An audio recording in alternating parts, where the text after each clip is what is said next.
ಪ್ರೇಕ್ಷಕರೇ, ಸುತ್ತು ಜಗತ್ತು ನಮ್ಮ ಗೇಮಿಂಗ್ ಜಿಕ್ಯುಎಸ್ಸಿ ಚಾನಲ್ ಕಡೆಯಿಂದ ಎಲ್ರಿಗೂ ಸ್ವಾಗತ.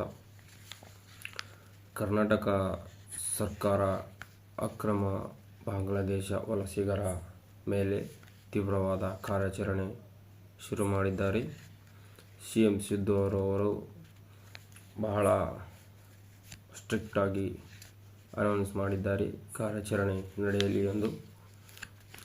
ಇತ್ತ ಉತ್ತರ ಪ್ರದೇಶ CM ಯೋಗಿ ಆದಿತ್ಯನಾಥ್ ರವರು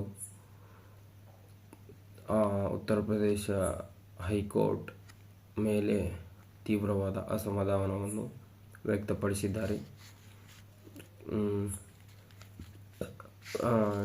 ಕರ್ನಾಟಕದಲ್ಲಿ ಮಹಿಳೆಯರಿಗೆ ಎಂದೇ ಗೃಹಲಕ್ಷ್ಮಿ ಯೋಜನೆ ಮಾಡಿದ್ದಾರಲ್ಲ, ಆ ಗೃಹಲಕ್ಷ್ಮಿ ಯೋಜನೆಯಲ್ಲಿ ಸಾವಿರಾರು ಮಹಿಳೆಯರನ್ನು ಹೊರಹಾಕಿದ್ದಾರೆ.